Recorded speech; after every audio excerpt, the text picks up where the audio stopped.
దేవునికి స్తోత్రం. దేవుని యొక్క పరిశుద్ధ నామములో ప్రభువునందు ప్రియ సహోదరి సహోదరులందరికీ నా వందనములు తెలియచేస్తున్నాను. తండ్రి అయిన దేవుని యొక్క కృప మనందరికీ నిత్యము తోడయ్యుండి ఆయన సత్య మార్గములో నడిపించుచున్న ఆయన ప్రేమను బట్టి పరిశుద్ధుడైన మన తండ్రికి స్తుతులు చెల్లిద్దాం. ఈ యొక్క వీడియోలో స్వస్థపడగోరుచున్నావా అనే అంశాన్ని మనం స్పష్టంగా తెలుసుకుందాం. ప్రభువైన యేసుక్రీస్తు శరీరధారిగా లోకంలో ఉన్నప్పుడు ఆయన ఒక చక్కని అనుభవాన్ని మనకు తెలియచేస్తూ ఉన్నాడు. చాలా ఉపమానాలు చెప్పాడు. ఆ ఉపమానాలన్నీ మన జీవితంలో అనేక సందర్భాల్లో అనేక విధములుగా మనలను స్థిరపరచుటకు బలపరచుటకు ప్రభు చాలా గూఢార్థముగా చెప్పిన సంగతులతో నిండి ఉంటాయి. అయితే యోహాను సువార్త 5వ అధ్యాయం 2వ వచనం నుంచి చదువుదాం. యెరూషలేములో గొర్రెల ద్వారము దగ్గర హెబ్రీ భాషలో బెతస్దా అనబడిన ఒక కోనేరు కలదు. దానికి 5 మంటపములు కలవు. ఆయా సమయములకు దేవదూత కోనేటిలో దిగి నీళ్లు కదలించుట కలదు. నీరు కదలింపబడిన పిమ్మట మొదట ఎవడు దిగునో వాడు ఎట్టి వ్యాధి గలవాడైనను బాగుపడును. కనుక ఆ మంటపములలో రోగులు, గ్రుడ్డివారు, కుంటివారు, ఊచకాలు చేతులు కలవారు గుంపులుగా పడి ఉండిరి. అక్కడ 38 ఏండ్ల నుండి వ్యాధి గల ఒక మనుష్యుడుండెను. యేసు వాడు పడి ఉండుట చూచి వాడప్పటికి బహుకాలము నుండి ఆ స్థితిలో ఉన్నాడని ఎరిగి, స్వస్థపడగోరుచున్నావా అని వానిని అడుగగా, ఆ రోగి, అయ్యా, నీళ్లు కదిలింపబడినప్పుడు నన్ను కోనేటిలోనికి దించుటకు నాకు ఎవడనూ లేడు కనుక నేను వచ్చినంతలో మరి ఒకడు నాకంటే ముందుగా దిగునని ఆయనకు ఉత్తరం ఇచ్చాను.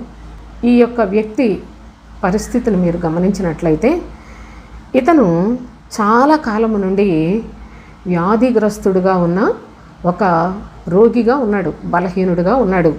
చూడండి, ఈ యొక్క యెరూషలేములోనే గొర్రెల ద్వారము దగ్గర హెబ్రీ భాషలో బెతస్దా అనబడిన ఒక కోనేరు ఉందట. ఆ కోనేటికి 5 మంటపములు ఉన్నాయి. ఆయా సమయములలో ఆ కోనేటి నీటిని దేవదూత కదిలిస్తూ ఉన్నాడు. కదిలిస్తూ ఉన్నప్పుడు ఎవరైతే మొట్టమొదటిగా దానిలో దిగుతారో ఆ మనుష్యుడు ఎటువంటి వ్యాధిగ్రస్తుడైనప్పటికీ స్వస్థత కలుగుతుందట. కానీ 38 సంవత్సరాల నుంచి అక్కడ ఒక మనుష్యుడు పడి ఉన్నాడు. అతను మొదటిగా దేవదూత నీళ్లు కదిలించినప్పుడు ఆ కోనేటిలోనికి దిగలేకపోతున్నాడు. కనుక ప్రభువు ఆ వ్యక్తిని చూస్తున్నాడు. చాలా కాలం నుంచి ఇప్పటికీ 38 సంవత్సరాలంటే సామాన్యమా? అదే స్థితిలో పడి ఉన్నాడని ప్రభువు చూచి, స్వస్థపడగోరుచున్నావా అని అడిగాడు. నేటి దినం క్రైస్తవ్యం యొక్క స్థితి అసలు మీరు జాగ్రత్తగా వివేకము కలిగిన మనస్సుతో పరిశీలన చేసినట్లయితే ఎన్ని సంవత్సరాల నుంచి వ్యాధిగ్రస్తులై పడి ఉన్నవారే కానీ స్వస్థత పొందే పరిస్థితులు లేకుండా ఈనాడు క్రైస్తవ్యం అంతా కూడా చాలా చాలా ఘోరమైన మోసములో చిక్కబడి ఉన్నది. మనుషులు వారి యొక్క సొంతగా చూస్తే చాలా వ్యాధిగ్రస్తులుగా పడిపోయి ఉన్నారు. కనుక ప్రభువైన తండ్రి ఈ యొక్క బెతస్దా కోనేరు అనే సందర్భాన్ని చాలా స్పష్టంగా ఈ యొక్క చిన్న వీడియోలో మీకు నేను ఆయన కృప చొప్పున తెలియచేయాలని కోరుకుంటున్నాను. చూడండి, యెరూషలేము అన్నాడు. యెరూషలేము అనే దానికి మీరు కాస్తంత మనస్సు పెట్టి చూసినట్లయితే మత్తయి సువార్త 5వ అధ్యాయంలో 35వ వచనం చూడండి. అది మహారాజు పట్టణము అని చెప్పాడు. తరతరములుగా అది దేవునికి నివాస స్థలము అని ప్రవక్తల ద్వారా తెలియచేస్తాడు. ప్రవక్త అయిన యోవేలు చెప్తాడు 3వ అధ్యాయం 21వ వచనంలో అది ప్రభువు యొక్క నివాస స్థలము అని చెప్తాడు. భక్తుడైన జకర్యా చెప్తాడు 1వ అధ్యాయం 14వ వచనంలో దేవుడు అధికమైన ఆసక్తితో యెరూషలేము విషయంలో మరి దాన్ని నిర్మించడానికి, దానిని స్థాపించడానికి, మరలా దానిని కట్టుకోవడానికి చాలా ఇష్టపడుతున్నట్లుగా కూడా మనం చూస్తాం. ఇక జకర్యా గ్రంథంలో 2వ అధ్యాయం 12వ వచనంలో మీకు చాలా వివరంగా ఆ యొక్క అనుభవాలు కూడా చెప్పాలని నేను కోరుకుంటున్నాను.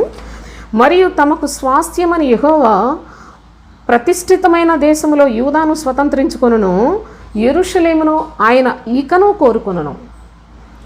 యెరూషలేము ఒకప్పుడు ప్రభు యొక్క నివాస స్థానముగానే ఉన్నది. కానీ దేవుని యొక్క ప్రజలు విచ్చలవిడిగా ప్రవర్తించడం ద్వారా, దేవుని మాటలు నిర్లక్ష్యపెట్టుట ద్వారా యెరూషలేము పాడైపోయింది సోదరులారా. అయితే పాడైపోయిన యెరూషలేమును మరలా సమకూర్చి మరలా దాన్ని కట్టడానికి ప్రభు చాలా ఆసక్తితో ఉన్నాడు.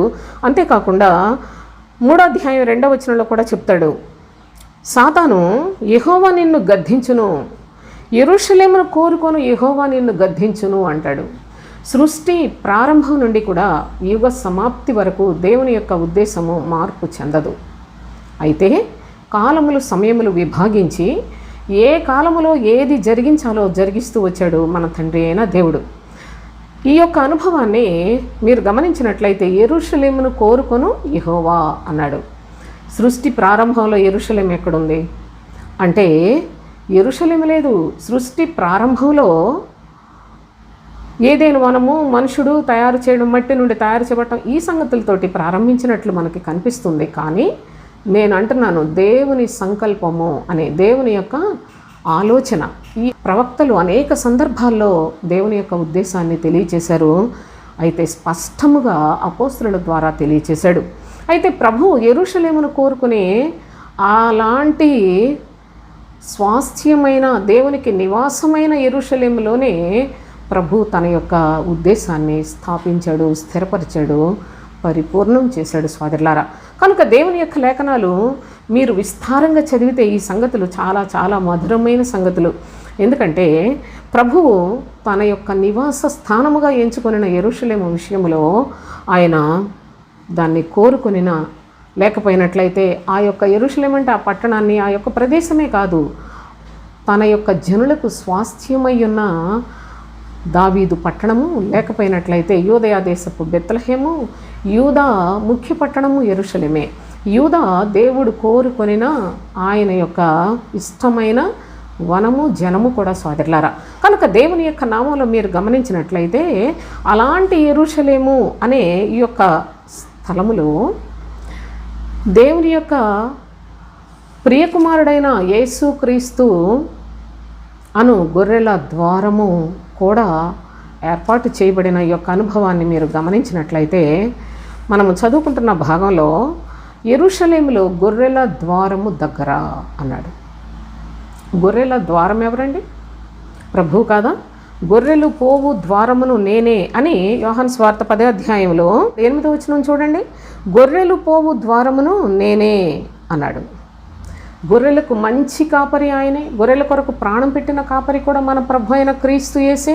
కనుక గొర్రెల ద్వారము యెరూషలేము, వెంటనే గొర్రెల ద్వారము దగ్గర ఇక్కడ బెతస్దా కోనేరు ఉంది. బెతస్దా కోనేరు, ఈ యొక్క కోనేరుకు 5 మంటపములు ఉన్నాయి. ఈ గొర్రెల ద్వారమును గురించి మనం గమనించినట్లయితే ప్రభు అంటాడు, నేనే ద్వారమును అన్నాడు.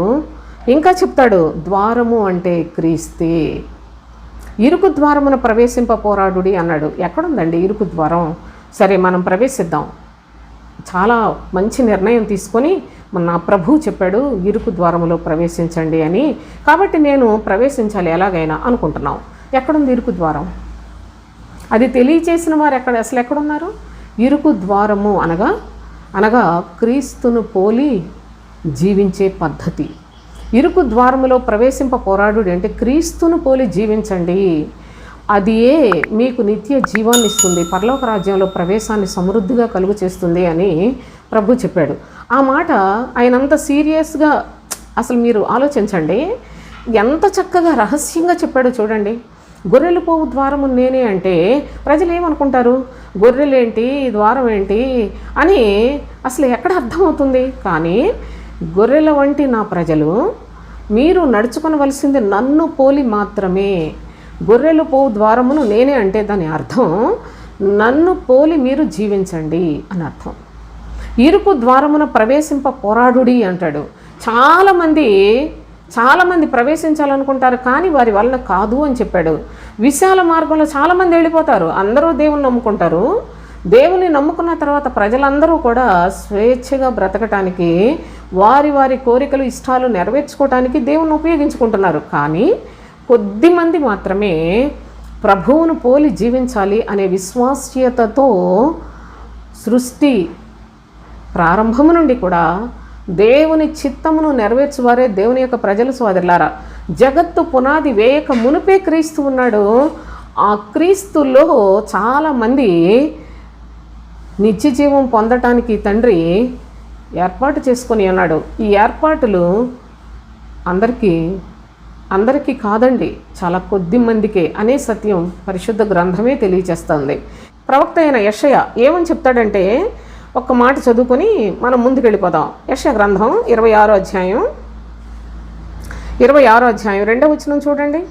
సత్యమును ఆచరించు నీతిగల జనము ప్రవేశించినట్లు, సత్యమును ఆచరించు నీతిగల జనము ప్రవేశించినట్లు ద్వారములను తీయుడి. యేసు ప్రభువును నమ్ముకొనండి అని చెప్పాల్సిన సువార్త ఈ రోజుల్లో అసలు బయట చెప్పుకోవాల్సిన పని లేదండి.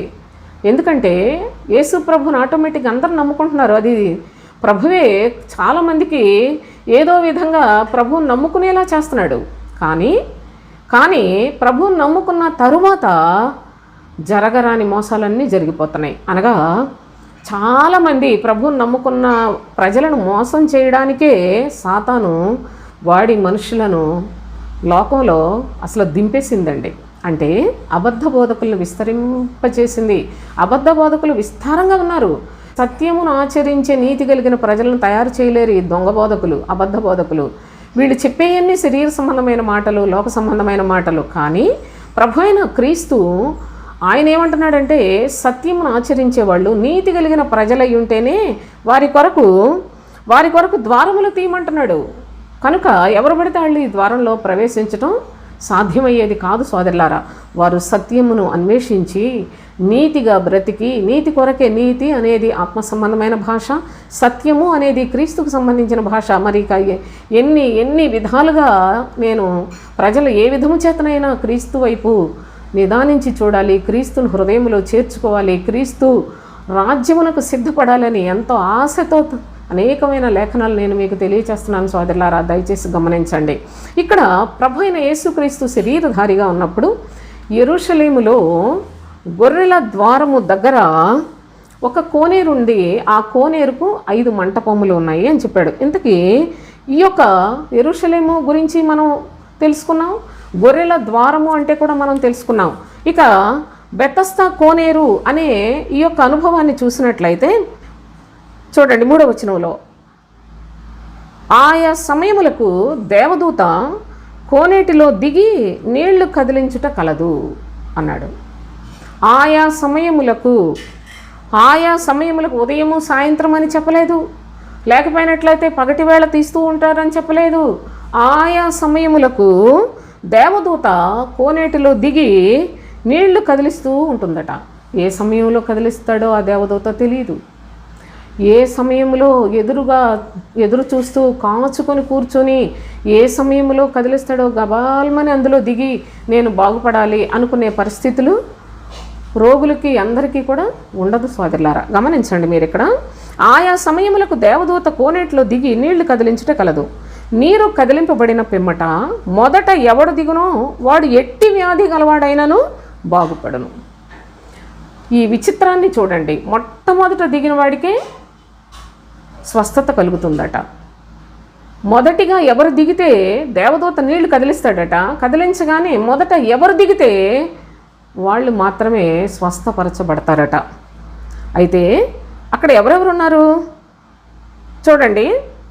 ఆ మంటపములలో రోగులు, గుడ్డివారు, కుంటివారు, ఊచకాలు చేతులు కలవారు గుంపులుగా పడి ఉండిరి.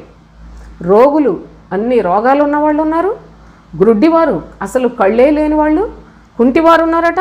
ఊచకాలు చేతులు కలవారు, సన్నగా పొల్లల్లాగా ఎండిపోయిన ఊచకాలు చేతులు కలిగిన వారు ఉన్నారు. వాళ్ళందరూ గుంపులుగా పడిపోయి ఉన్నారట కోనేరు దగ్గరలోనే. అక్కడ 38 ఏండ్ల నుండి వ్యాధి గల ఒక మనుష్యుడు ఉండేను. వ్యాధి గల ఒక మనుష్యుడు ఉన్నాడట. 38 ఏళ్లుగా అక్కడ పడి ఉన్నాడట. యేసు వాడు పడి ఉండుట చూచి పడి ఉండుట చూచి అంటున్నాడు, స్వస్థపడగోరుచున్నావా అని. అందరిని అడిగాడా? అందరినీ అడిగాడు. అక్కడ చాలామంది రోగులు ఉన్నారు కదా. ప్రభు చాలా దయగలిగిన వాడు కదా. ప్రభు చాలా శక్తివంతుడై ఉన్నాడు, ఎంతమందినైనా బాగు చేయగలడు. కానీ ప్రత్యేకించి 38 సంవత్సరాల నుంచి అదే కోనేటి దగ్గర పడి ఉన్న ఈ వ్యక్తిని చూచి అడుగుతున్నాడు కదా, స్వస్థపడగోరుచున్నావా అని అడుగుతున్నాడు. ఆ రోగి అంటున్నాడు, అయ్యా, నీళ్లు కదిలింపబడినప్పుడు నన్ను కోనేటిలోనికి దించుటకు నాకు ఎవడనూ లేడు. నీళ్లు కదిలించబడినప్పుడు అంటే అతనికి సూత్రం తెలిసింది. ఏమని? ఆ నీళ్లు కదిలించినప్పుడు మొదటిగా దిగాలి అని ఆ అనుభవం అతనికి తెలుసు. ఎలా చేస్తే అతనికి స్వస్థత వస్తుందో తెలుసు, కానీ చేయటానికి శక్తి లేదు. చూడండి, నన్ను కోనేటిలోనికి దించుటకు నాకు ఎవడనూ లేడు గనుక నేను వచ్చినంతలో మరి ఒకడు నాకంటే ముందుగా దిగనని ఆయనకు ఉత్తరం ఇచ్చాను. నాకంటే ఇంకొకడు ఎవడొకడు గమ్మున దిగిపోతున్నాడు, కాబట్టి నేను దిగలేకపోతున్నాను. నా వ్యాధి నయం కాకుండా ఇక్కడే ఆశతో పడి ఉన్నాను. మొదటిగా దేవదూత నీరు కదిలించినప్పుడు మొదటిగా దిగాలి అనేసి నాకు తెలుసు, కానీ నేను దిగలేని స్థితిలో ఉన్నాను. నన్ను దించేవాళ్ళు, సహాయం చేసేవాళ్ళు నాకు ఎవరూ లేరు. అంతేకాదు, నేను దిగుదామని ఆశతో వెళుతున్నాను, కానీ నాకంటే ముందు ఎవరో ఒకళ్ళు దిగిపోతున్నారు. కాబట్టి నేను ఈ 38 సంవత్సరాల నుంచి కూడా ఇక్కడే పడి ఉన్నాను అని తెలియజేస్తూ ఉన్నాడు. నా ప్రియ సహోదరి సహోదరులారా, ఈ యొక్క భాగం మీ జీవితంలో మీరు చాలాసార్లు చదివే ఉంటారు. కానీ అసలు ఈ కోనేరేంటి, 5 మంటపములేంటి, యెరూషలేము దగ్గర గొర్రెల ద్వారం ఏంటి అని ప్రతి మాటను మీరు శ్రద్ధగా చూడగలిగినట్లయితే మన జీవితాలలో మనం ఎలాగున్నామో అర్థమవుతుంది. స్పష్టంగా మీరు ఈ 5 మంటపములు అంటున్నాడు. ఈ కోనేరుకు 5 పిల్లర్స్ ఉన్నాయి. ఈ కోనేరు చాలా ప్రత్యేకమైన కోనేరు సోదరులారా. దీనిలో ఎవరైనా సరే మొట్టమొదటిగా దూత నీరు కదిలించగానే దిగాలి. మొట్టమొదటిగా దిగకపోతే అదే కోనేరు కదా, స్వస్థత రాదా? కోనేతం వాళ్ళు ఎవరో దిగారు, స్వస్థపరచబడ్డారు, వెళ్ళిపోయారు. మళ్ళీ ఎవరో ఒకళ్ళు మళ్ళీ దిగుతూ ఉంటే స్వస్థత రాదా అంటే రాదని లేఖనాలు తెలియజేస్తున్నాయి. మొట్టమొదటిగా దానిలో దిగాలట. ఈ యొక్క 5 మంటపములలో 5 మంటపములు ఉన్నాయి కదా. ఈ 5 మంటపములలో మరి దేవుని యొక్క వింతైన కార్యములు జరిగే ఒక మంచి స్థలముగా ప్రభువు చేత ఎన్నిక చేయబడిన ఒక స్థలముగా చూస్తున్నాం. ఇక దేవదూత అనగా, దేవదూత ఎవరండి? దేవదూత అంటే ఎవరు సోదరులారా? ఎక్కడి నుంచో రెక్కలేసుకొని వచ్చి అస్తమానం కదిలించేసి నీళ్లు వెళ్ళిపోయే దేవదూత కాదండి. దేవదూత అంటే సత్యమును నీతిని అనుసరించి సత్యము కొరకు సాక్షిగా జీవించే బోధకుడే దేవుని యొక్క దూత. అనగా నీళ్లు కదిలించుట అంటే సత్యాన్ని ప్రకటన చేసినప్పుడు ఎవరైతే త్వరగా వాక్యాన్ని నమ్మి వాక్య ప్రకారముగా నేను నా యొక్క లోపములను తెలుసుకున్నాను, నేను ఈ వాక్యాన్ని అనుసరించి జీవిస్తానని నిర్ణయించుకున్న వ్యక్తి మాత్రమే స్వస్థపరచబడతాడు అనే సత్యాన్ని కూడా ఈ సందర్భంగా లేఖనాల్లో తెలియజేస్తూ ఉన్నాడు. మొట్టమొదటిగా మరి ఆ నీళ్ళల్లో దిగితే అట్టివారు ఎలాంటి వ్యాధి అయినప్పటికీ స్వస్థపరచబడతారట. మనకు తెలుసు, వ్యాధి అనేది మనుషునికి నడినెత్తి నుంచి అరికాలు వరకు వ్యాధి ఉన్నది సోదరులారా. ప్రవక్త అయిన యెషయా ద్వారా తండ్రి అయిన దేవుడు చాలా చక్కగా తెలియచేసిన ఈ యొక్క సందర్భాన్ని ఒక మాట చదువుకుందాం. యెషయా గ్రంథం 1వ అధ్యాయంలో చూడండి ఏమని చెప్తున్నాడో.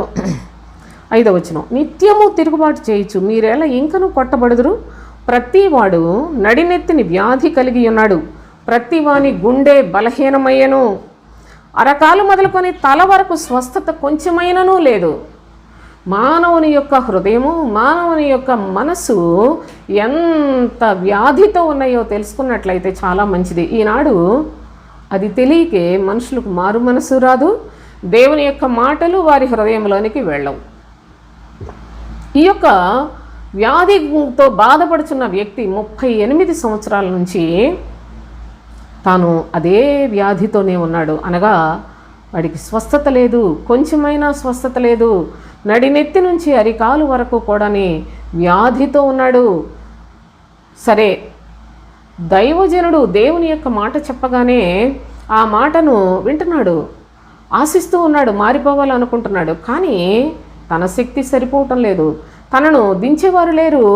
తర్వాత అంటున్నాడు కదా, నాకంటే ముందుగా వేరొకళ్ళు వెళ్ళి దిగిపోతున్నారు, వాళ్ళకి స్వస్థత కలుగుతుంది. కాబట్టి నేను ఆ ఫస్ట్ ఛాన్స్ తీసుకోలేక ఇప్పటి వరకు కూడా వ్యాధిగ్రస్తుడుగా ఇదే కోనేరు దగ్గర పడిపోయి ఉన్నాను అని చెప్తున్నాడు. అంటే మన యొక్క జీవితాల్లో మనము కూడా ఎంతో కాలం నుండి చర్చిలకని వెళతాం. మా పితరులు మేము ఎప్పటి నుంచోనండి, మేము పుట్టు క్రైస్తవులు అని చెప్పుకునేవాళ్ళు చాలామంది ఉన్నారు. అప్పటి నుండి 50 ఏళ్ళు 60 ఏళ్ళు, ఇప్పుడు రమారమి 70-80 సంవత్సరాల నుంచి కూడా చర్చికి వెళుతూనే ఉన్న ప్రజలు ఉన్నారు. వాళ్ళ పిల్లలు చర్చికి వెళతారు. మా తల్లిదండ్రుల నుంచి మేము చిన్నప్పటి నుంచి కూడా చర్చియే మాకు అనేసి మాట్లాడుకుంటూ ఉంటారు. కానీ చర్చికి వెళ్ళి సంతోషిస్తున్నారేమో, మీలో మార్పు ఉందా? మీ మనస్సు మారిందా?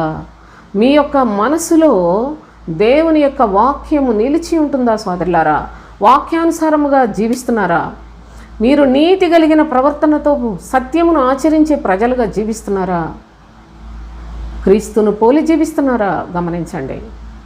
దేవుని యొక్క దూత నీళ్లు కదిలిస్తూ ఉన్నప్పుడే నీవు మొదటిగా దిగుట అనేది ఎంత భాగ్యమో, నీకు స్వస్థత కలుగుతుంది. గమనించండి. అది కూడా ఆ దేవుని దూత ఏ ప్రదేశంలో ఆ నీళ్లు కదిలిస్తుందో కూడా మీరు గమనించాలి. యెరూషలేములో గొర్రెల ద్వారము దగ్గర. యెరూషలేము దేవుడు కోరుకొనిన నివాస స్థానమైన యెరూషలేములో గొర్రెల ద్వారము అనగా దేవుని యొక్క మాటను అనుసరించి, క్రీస్తు బోధను అనుసరించి జీవించే చక్కని విధానం ప్రతి ఒక్కరూ కలిగి ఉండటానికి తండ్రి అయిన దేవుడు ఈ యొక్క లేఖనాలను తెలియచేస్తున్నాడు. ప్రతి మనిషి యొక్క స్థితి చూసినట్లయితే స్వస్థత కొంచెమైనా లేదు. ప్రతివాని గుండె బలహీనమైన. ఎందుకు చెప్తున్నాడు? నాకేం గుండె చెప్పలేదు, నేను చాలా బాగున్నాను అనుకుంటున్నావేమో. దేవుని యొక్క దృష్టిలో గుండె బలముగా ఉండుట, బలహీనముగా ఉండుట. బలహీనంగా ఉండుట మనుషులు చెప్పిన మాటలకు లోబడిపోతుంది. బలముగా ఉన్నట్లయితే కేవలము ప్రభువు చెప్పినట్లుగానే వింటుంది. మీ గుండె ఎలా ఉందో ఆలోచించేయండి. ప్రభు యొక్క చిత్తానుసారముగా జీవిస్తే లోకంలో శ్రమ కలుగుతుంది.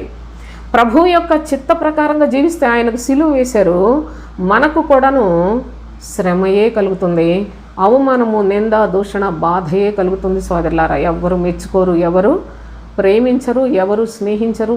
అంతేకాదు, ఎవరు కూడా కొంచెమైనా గౌరవం ఇచ్చే పరిస్థితులు కానీ, మనతో మంచిగా మాట్లాడే పరిస్థితులు కానీ ఉండని. అది కృప అండి, దేవుని యొక్క కృప. అది అలాంటి స్థాయికి భక్తులు ఎవరు వెళ్ళలేరు సోదరులారా. అలాంటి స్థితి ఉన్నది అంటే అది దేవుని ప్రేమించిన వారికే అలాంటివి సంభవిస్తాయి. దేవుడు ప్రేమించిన వారే లోకం చేత ద్వేషించబడతారు. లోకాన్ని, దేవుణ్ణి రెండింటినీ కావాలని కోరుకుంటున్న వాళ్ళందరూ భక్తిహీనులైపోతారు. కేవలము దేవుని యొక్క మాట మీద ఆశ పెట్టుకుని బ్రతుకువారు మాత్రమే దేవుని యొక్క రాజ్య సంబంధులు. ఇక లోకాన్ని స్నేహించి లోకం చుట్టూ తిరిగి దేవా దేవా దేవా అనుకుంటుంటారు. వీళ్ళు నిజంగా మిశ్రిత జనము, వారి యొక్క ద్విమనస్కులు. అలాంటి వాళ్ళను ప్రభు ద్వేషిస్తాడండి. ఆ స్థితి రాకూడదు సోదరులారా. ఒకవేళ అలాంటి స్థితిలో ఉంటే దాన్ని విడిచిపెట్టడానికి త్వరపడండి. ఎందుకంటే ప్రభు దగ్గర మనము ఆయనకి ఇష్టానుసారులుగా జీవిస్తేనే మేలు పొందుతాం. కానీ మన ఇష్టానుసారంగా, మనుషుల యొక్క ఇష్టానుసారంగా జీవించినట్లయితే చాలా చాలా మోసపోతాం, నష్టపోతాం, చివరికి శపించబడతాం. కనుక ఈ యొక్క అనుభవాలను గమనించి మీరు జాగ్రత్తగా చూసినట్లయితే ప్రభు యొక్క అతి శ్రేష్టమైన సన్నిధిలో జీవించడానికి ఎవరికి 38 సంవత్సరాల నుంచి ఉన్నాడు ఆ మనుష్యుడు వ్యాధితో. అక్కడ ఇతనితో పాటు చాలామంది ఉన్నారు. చాలా పెద్ద లిస్ట్ ఇచ్చాడుగా. రోగులు, గ్రుడ్డివారు, కుంటివారు, ఊచకాలు చేతులు గలవారు గుంపులుగా పడి ఉన్నారు. గుంపులుగా ఇంతమంది ఉంటే ఒకే ఒక మనుష్యుడి దగ్గరికి వెళ్ళి ప్రభువు చాలా కాలం నుంచి ఎంత జాలి పడుతున్నాడో చూడండి, చాలా కాలం నుంచి ఇక్కడే పడి ఉన్నాడు అని అతని మీద కనికరాన్ని చూపించాడు సోదరులారా. అతని మనసును చూచాడు, అనగా దేవుని యందు ఆసక్తి కలిగి దేవుని యొక్క మాటల కొరకు ఆశపడుతున్న పరిస్థితులే. ప్రభువు నామంలోనే జీవించాలి, పరిశుద్ధమైన జీవితాన్ని జీవించాలని ఆశపడుతున్న వ్యక్తి, కానీ తనకి సహాయము దొరుకుటలేదు. దేవదూత నీళ్లు కదిలిస్తూ ఉన్నాడు ఆయా సమయాల్లో, కానీ ఇతనికి అనగా ఈ వ్యాధిగ్రస్తుడైన ఈ యొక్క వ్యక్తికి తన యొక్క ఆశను తీర్చున్నట్లుగా అక్కడ ఎవరు సహాయకులు లేరు సోదరులారా. కనుకనే ప్రభువైన యేసుక్రీస్తు స్వస్థపడగోరుచున్నావా అని అతనిని మాత్రమే అడిగాడు. అతన్ని స్వస్థపరిచినట్లుగా కూడా మనం చూస్తాం. నిజానికి దేవదూత కదిలిస్తే, దేవదూత నీళ్లు కదిలించినప్పుడు మొదటిగా దిగితేనే స్వస్థత కలుగుతుంది. కానీ ప్రభు అయిన యేసుక్రీస్తు ఆయన నోటి మాటతో చూడండి, ఆ మాట చదువుకుందాం 7వ వచనం నుంచి. ఆ రోగి, అయ్యా, నీళ్లు కదిలింపబడినప్పుడు నన్ను కోనేటిలోనికి దించుటకు నాకు ఎవడనూ లేడు గనుక నేను వచ్చినంతలో మరి ఒకడు నాకంటే ముందుగా దిగునని ఆయనకు ఉత్తరం ఇచ్చాను. యేసు, నీవు లేచి నీ పరుపెత్తుకొని నడువుమని వానితో చెప్పగా, నీవు లేచి నీ పరుపెత్తుకొని నడువుమని వానితో చెప్పగా వెంటనే వాడు స్వస్థత నుండి తన పరుపెత్తుకొని నడిచెను. వెంటనే పైకి లేచాడు, నడిచాడు. ఏంటి ఈ యొక్క వ్యత్యాసం? దేవదూత నీళ్లు కదిలిస్తే మొదటిగా ఎవరు దిగితే వాళ్ళకే స్వస్థత. కానీ అది కరెక్టే, మన ప్రభువైన యేసుక్రీస్తు నీవు లేచి నడువు అన్నాడు. వెంటనే లేచాడు.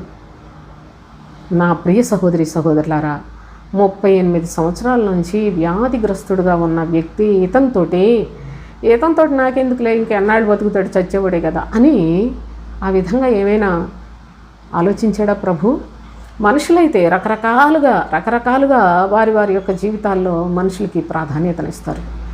బాగా డబ్బున్న వాళ్ళకి ఒక రకమైన మనసు, పేదవాళ్ళ దగ్గర మరి ఒక విధంగా ఉంటారు ఈనాడు బోధకులు. మన బోధకుడు దేనికి పనికిరాని నిస్సహాయ స్థితిలో, దిక్కుమాలిన స్థితిలో, మరి ఎలాంటి బలహీనమైన పరిస్థితుల్లో ఉన్నప్పటికీ మన ప్రభువు మనలో గనక ఆయన ఎడల ఆసక్తి గనక ఉంటే వెంటనే ఆయన మనలను స్థిరపరచగలడు, బలపరచగలడు, స్వస్థపరచగలడు. సోదరులారా, స్వస్థత అంటే కేవలము ఏదో జ్వరం వచ్చింది తగ్గిపోవాలి, లేకపోతే ఏదో చిన్న జబ్బులు, లేకుంటే ఏయో మొత్తానికి మనుషులకు నిత్యం ఏదో ఒకటి వస్తూనే ఉంటాయి. వాటి కోసం ప్రార్థన చేసి వారిని సంతోషపెట్టడానికి తయారైపోయిన ఈ కాలపు భక్తులు ఎక్కడా?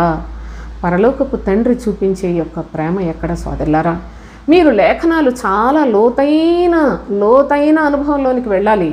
పైపైన చూస్తే వాక్యం అర్థం కాదు, కానీ మన యొక్క మనస్సుతో మనోనేత్రాన్ని ప్రభు యొక్క కృప ద్వారా తెరవబడి మనోనేత్రాన్ని క్రమంగా ఉపయోగించుకోగలిగినట్లయితే అట్టివారు మాత్రమే నిత్య జీవపు మాటలు గ్రహించగలరు, పరలోక సంబంధమైన సంగతులను తెలుసుకొనగలరు. సోదరులారా, ఇక్కడ మీరు చూడండి, చాలా తేటగా ప్రభు తెలియజేస్తున్నాడు. భక్తుడు మరి దేవుని యొక్క వాక్యాన్ని చెప్పగానే వాక్య ప్రకారంగా ఎవరైతే మొదటిగా నిర్ణయించుకుంటారో, నాలో ఉన్న ఈ లోపములు వాటి నుంచి తండ్రి నన్ను వేరు చేయి, నేను ఇది మొదలుకొని ఈ తప్పు చేయను అనేలాగా ఒక నిర్ణయం తీసుకున్న వాడికి ఆ విషయంలో విజయం కలుగుతుంది. అంటే ఒక పాపం చేయని, లేకపోయినట్లు ఒక దురలవాటో, లేకపోయినట్లయితే ఒక చెడు వ్యసనానికి బానిసగా ఉండి ఎలాంటి రోగాలతో ఉన్నప్పటికీ దేవదూత నీళ్లు కదిలించినప్పుడు మొదటిగా దిగితే తగ్గిపోతుందని చెప్పాడు కదా. మొదటిగా అనే దానికి ఎంత ప్రాధాన్యత ఉంది అంటే, మీరు ఒక చిన్న అనుభవాలు నేను మీకు జ్ఞాపకం చేస్తాను. చూడండి, మొదటి రాజుల గ్రంథం 17వ అధ్యాయంలో 13వ వచనం చూడండి.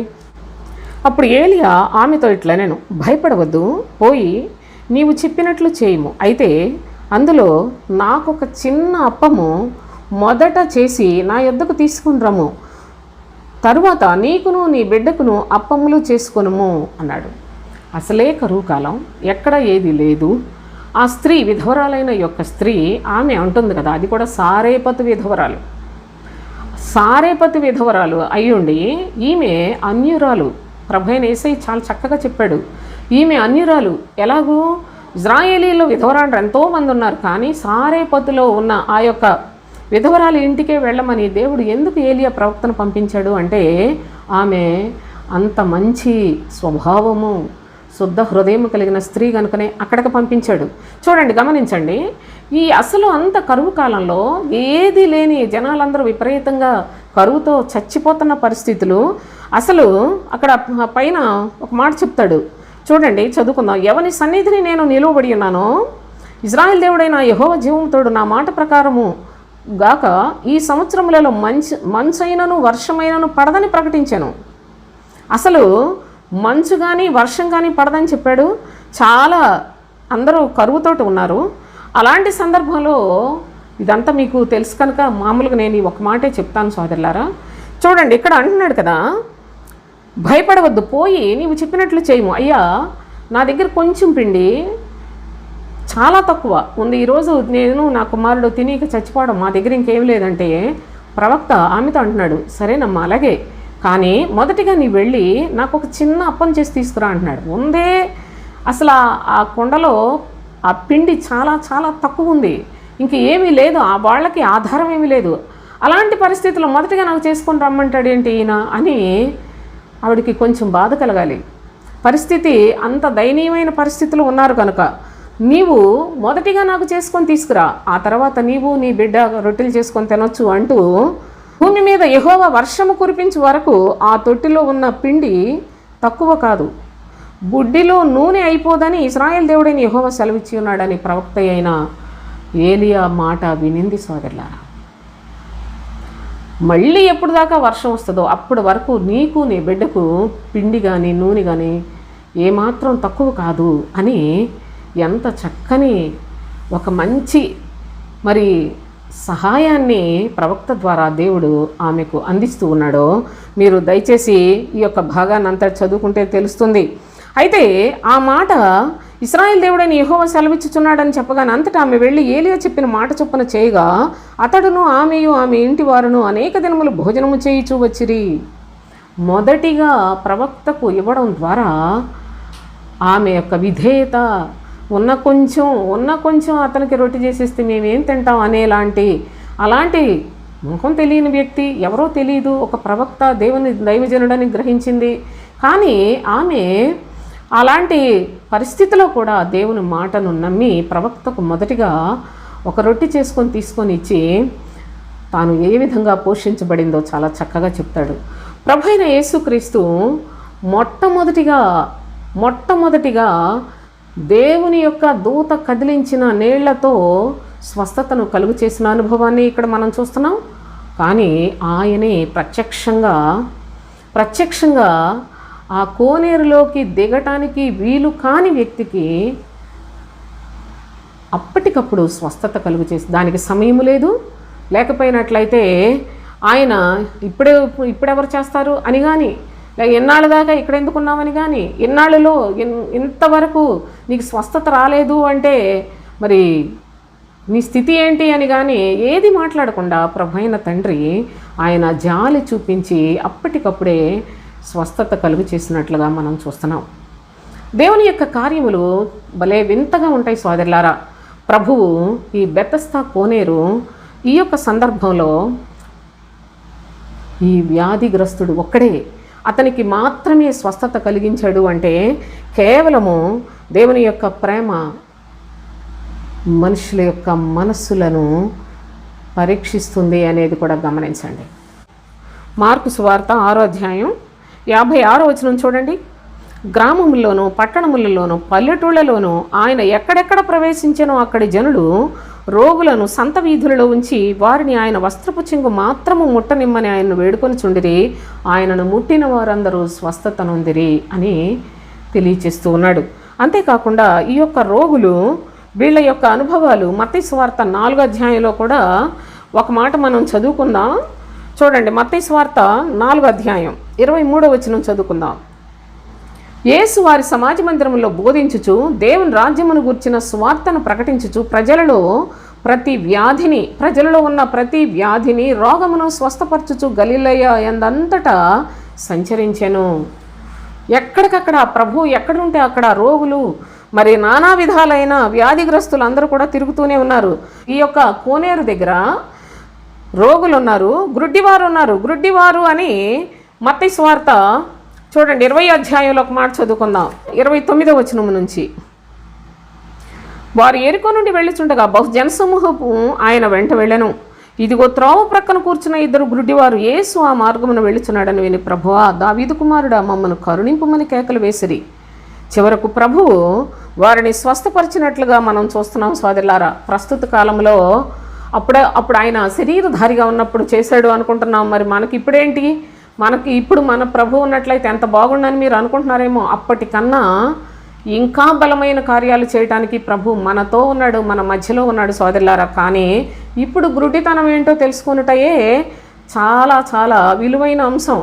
1 యోహాను పత్రిక 2వ అధ్యాయం 11వ వచనం చూడండి. తన సహోదరుని ద్వేషించువాడు చీకటిలో ఉండి చీకటిలో నడుచుచున్నాడు, చీకటి అతని కన్నులకు గ్రుడ్డితనము కలుగు చేసెను గనుక తానెక్కడికి పోవుచున్నాడో అతనికి తెలియదు అన్నాడు. ప్రస్తుత కాలంలో గ్రుడ్డివారికి కనులు తెరవడానికి సిద్ధంగా ఉన్నాడు. అనగా సహోదర ప్రేమ లేకపోవుట గ్రుడ్డితనం. ఈ యొక్క గ్రుడ్డితనము క్రైస్తవులలో అందరిలో కూడా ఉంది సోదరులారా. సహోదర ప్రేమ అంటే ఏదో పండగలప్పుడు అవి ఇవి ఒకళ్ళింటికి ఒకళ్ళు పంపించుకొని ఏదో సంతోషించేది కాదు సోదరులారా. అది కాదు సహోదర ప్రేమ అంటే.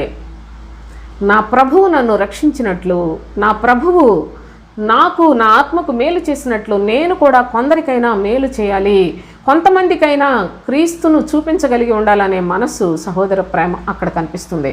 ఎందుకంటే ఆ విధంగా మనం ప్రయాసపడితే మనల్ని మనుషులు చాలా అవమానపరుస్తారు, నిందిస్తారు, దూషిస్తారు, చాలా చాలా విధాలైన సమస్యలు ఎదుర్కోవాల్సి వస్తుంది.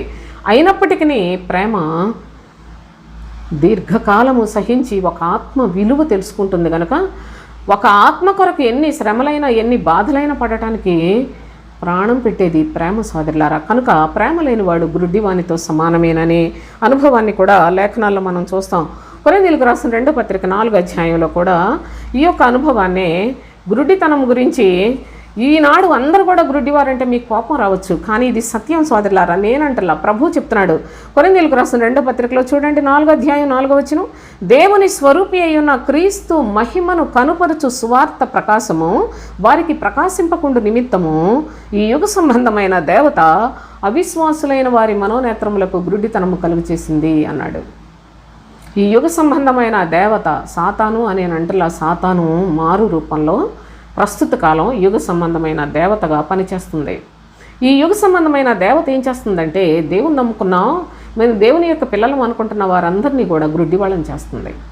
ఒకరి మీద ఒకరికి అసూయలు, ఒకరి మీద ఒకరికి ద్వేషాలు, హెచ్చించుకోవటాలు, గొప్పతనాలు, ఈ లోక సంబంధమైన మాలిన్యాన్ని అంటించి పడేసి అవిశ్వాసులు అంటే క్రీస్తుని ఎరుగని వారి హృదయములలో అన్ని చెడు కార్యములనే పోగు చేస్తూ వారిని గ్రుడ్డివారిగా చేస్తుంది యుగ సంబంధమైన దేవత. కనుక ఈ విధమైన గ్రుడ్డితనంతో ఉంటే ఈరోజు నీవు ఈ గ్రుడ్డితనాన్ని విడిచిపెట్టడానికి ప్రభు స్వరాన్ని నీవు గ్రహించగలిగినట్లయితే నేడే స్వస్థపరచుటకు ప్రభు సిద్ధంగా ఉన్నాడు. ప్రస్తుతం మన బ్రతుకులకు ఇలాంటి అవకాశాన్ని ఇచ్చిన దేవునికి స్తోత్రమని మన జీవితాలను మార్పు చేసుకోవాల్సిన సందర్భం సోదరులారా. ఇక కుంటివారు అన్నాడు. కుంటివారు అనగా ఇలా ప్రతీది కూడా చెప్పాలంటే ఎన్నో లేఖనాలు ఈ పరిశుద్ధ గ్రంథంలో ఉన్నాయి, మనం బయటికి ఎక్కడికి వెళ్ళక్కర్లేదు. ఈ కుంటివారు అనేది మీరు చూస్తే మత్తయి సువార్త 15వ అధ్యాయం 29. యేసు అక్కడ నుండి వెళ్ళి గలిలయ సముద్రమునకు వచ్చి కొండెక్కి అక్కడ కూర్చుండగా బహు జనసమూహములు ఆయన యొద్దకు కుంటివారు, గ్రుడ్డివారు, మూగవారు, అంగహీనులు మొదలైన అనేకులను తీసుకొని వచ్చి ఆయన పాదముల యొద్ద పడవేసిరి. ఆయన వారిని స్వస్థపరచెను. ఎందరినో స్వస్థపరిచిన మన ప్రభువు ప్రత్యేకించి బెతస్తా కోనేరు దగ్గర ఒకే ఒక వ్యక్తిని అడుగుతున్నాడు, స్వస్థపడగోరుచున్నావా? నానా విధాలైన వ్యాధిగ్రస్తులు అక్కడ ఉన్నారు, కానీ ప్రభు ఒక వ్యక్తిని మాత్రం అడుగుతున్నాడు. ఆ వ్యక్తికి ఉన్న ప్రత్యేకత ఏంటంటే విసుగు లేకుండా దేవుని యొక్క మాటలను వింటూనే ఉన్నాడు, కానీ ఆ మాటలను అనుసరించి జీవించే విధానం అతనికి తెలియలేదు. దేవుని యొక్క మాటలలో నేను ఎలాగైనా దిగుదామని ఆశిస్తున్నాడు, కానీ అతనికి సహాయము దొరుకుటలేదు. నేడు దేవుని యొక్క సన్నిధిలోనే, దేవుని యొక్క మాటలు వింటూనే చాలా మంచిగా జీవించాలి, పరిశుద్ధంగా ఉండాలి అనుకుంటూ చాలామంది ఎలా జీవించాలో తెలియదు, ఏ విధముగా జీవించాలో హెచ్చరించి గద్దించి బుద్ధి చెప్పే బోధకులు లేరు. కనుకనే వారి యొక్క జీవితాల్లో వినే మాటలకే అలవాటు పడిపోయారు. వాళ్ళు మనుషుల యొక్క అక్రమ బోధలకే, ఈనాడు అబద్ధ బోధకుల యొక్క అక్రమ బోధలకు అలవాటు పడిపోయి రాను ఇంక ఇదే భక్తులు ఇంకెక్కడికి వెళ్తాంలే, మరి ఇంకెందుకు ఇది వదులుకొని ఎక్కడికి పోతాం, మన వాళ్ళందరూ ఇక్కడే ఉన్నారు, మనకి ఇదే ఈ విధముగా మనుషులకు బానిసలుగా ఉంటూ సంవత్సరాల తరబడి ఆ బెతస్తా కోనేరు దగ్గర 38 ఏళ్ల నుంచి స్వస్థత పొందలేని వ్యక్తి వలె బ్రతుకుతూ ఉన్నారు. కానీ ఈనాడు సోదరులారా, ప్రభు అయిన క్రీస్తు నీ యొక్క హృదయమును చూచి నిన్ను దర్శించి నిన్ను స్వస్థపరచుటకు నీ ఆత్మను, నీ మనస్సును, నీ యొక్క స్వభావాన్ని, నీ శరీర సంబంధమైన సమస్త కల్మషాన్ని అంతా శుద్ధి చేసి నిన్ను స్వస్థపరచుటకు సిద్ధంగా ఉన్న మన తండ్రి అయిన దేవుని యొక్క స్వరాన్ని వినినట్లయితే చాలా చాలా చాలా ఆశీర్వాదకరమైన సత్యాన్ని నేను మీకు తెలియజేస్తూ ఉన్నాను. దేవుని యొక్క మహాకృపచేత ప్రభు అయిన తండ్రి అనేకులలో ఆయన చూచేది ఆయన ఎడల ఆశ కలిగిన ప్రాణాన్ని. అందుకే నీ ఎడల ఆశ కలిగిన వారిని తృప్తిపరిచే దేవుడు మన దేవుడు అనే విశ్వాసాన్ని మీ జీవితాల్లో కలిగి ఉండటానికి తండ్రి మరి ఒక చక్కని అంశాన్ని మనకు తెలియచేస్తూ ఉన్నాడు. అయితే ప్రభువు ఇతన్ని స్వస్థపరిచినందుకు చూడండి, ఆ దినము విశ్రాంతి దినము గనక యూదులు, అది విశ్రాంతి దినము కదా, నీవు నీ పరుపెత్తుకున్న తగదే అని స్వస్థత నొందిన వానితో చెప్పిరి. ప్రభువు స్వస్థపరిచిన వానిని కూడా యూదులట దేవుని ప్రజలే. సోదరులారా, ఎంత అభ్యంతరకరమైన మనుషులు గమనించండి. ఈ దినం విశ్రాంతి దినం, నీవు నీ పరుపెత్తుకొని నడవకూడదు అంటున్నారు. ఇంతవరకు అతని మీద జాలి చూపించినోడు ఎవడూ లేడు, కానీ పరలోకము నుండి దిగి వచ్చిన దేవుని ప్రియకుమారుడు అతని మీద జాలి పడితే వాళ్ళు సమయాలను గుర్తు చేస్తున్నారు. విశ్రాంతి దినం అంటున్నారు, వాళ్ళు పరుపెత్తుకోకూడదు, నీవు ఈ వేళ అసలు కదలొద్దు అని మాట్లాడుతున్నారు. అందుకు వాడు, నన్ను స్వస్థపరిచిన వాడు నీ పరుపెత్తుకొని నడువమని నాతో చెప్పిన నేను. వారు నీ పరుపెత్తుకొని నడువమని నీతో చెప్పినవాడు ఎవడని వాడిని అడిగిరి. ఆయన ఎవడో స్వస్థత నొందిన వానికి తెలియలేదు. చూడండి, గమనించండి, ఎంత హృదయం ఉన్న వాళ్ళకి, మనసున్న వాళ్ళకి ఇవి అర్థమవుతాయి సోదరులారా. ఎవరికి నేను స్వస్థత చేస్తున్నాను అని ప్రభువుకే తెలుసు, కానీ స్వస్థత పొందిన వానికి ఆయన ఎవరో కూడా తెలియలేదట. ఆ చోటను గుంపు కూడి ఉండెను కనుక యేసు తప్పించుకొని పోయాను. అటు తరువాత యేసు దేవాలయంలో వానిని చూచి, ఇదిగో స్వస్థత నొందితివి, మరి ఎక్కువ కీడు నీకు కలగకుండానట్లు ఇకను పాపము చేయకుమని చెప్పాను. ఇంకెప్పుడు కూడా పాపం చేయొద్దు.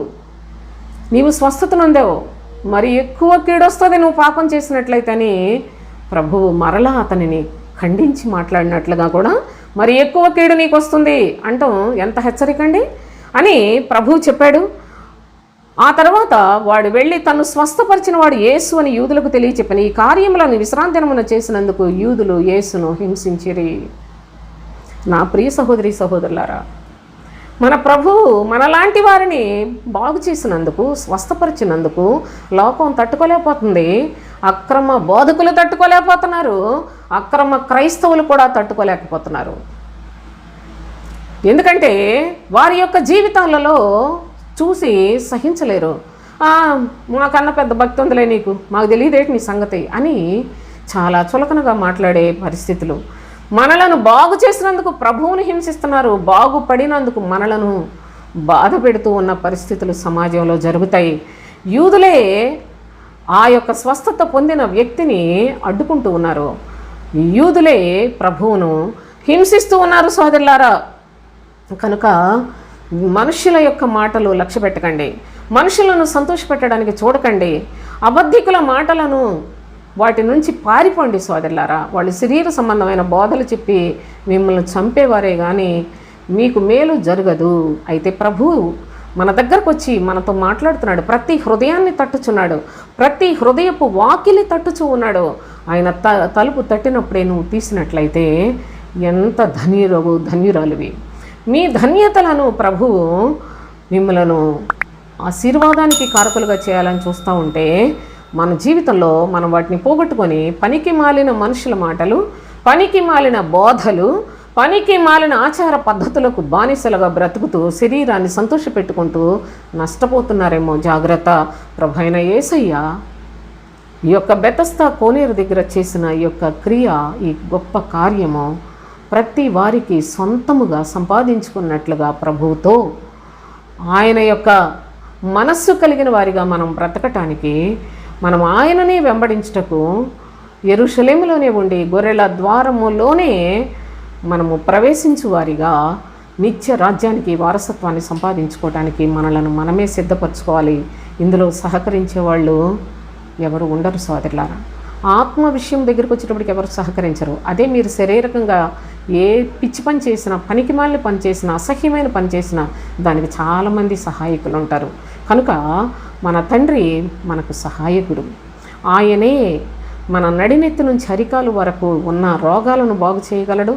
మన బలహీనమైన గుండెను బలపరచగలడు. అంతేకాదు మనలో ఏ లోపమైనా మనకు కనుపరచువాడు మన ప్రభువే. మనలో ఏ చెడుతనాన్నైనా సరే దాని నుంచి అసహించుకొని బయటికి రండని కేక వేసేది మన తండ్రి మాత్రమే. అలాంటి ప్రభువు ఆయన మనలను స్వస్థపరచుటకు కోరికతో ఉన్నారా అని అడుగుతున్నాడు. కనుక మనందరము మన స్థితిని యోచన చేసుకొని ప్రభు స్వరానికి లోబడి ప్రభువుకి ఇష్టలుగా దినదినము రూపాంతరము చెందుతూ ఆయన రాజ్యం కొరకు సిద్ధపడదాం. దేవునికి స్తోత్రం. ముగించేస్తాను.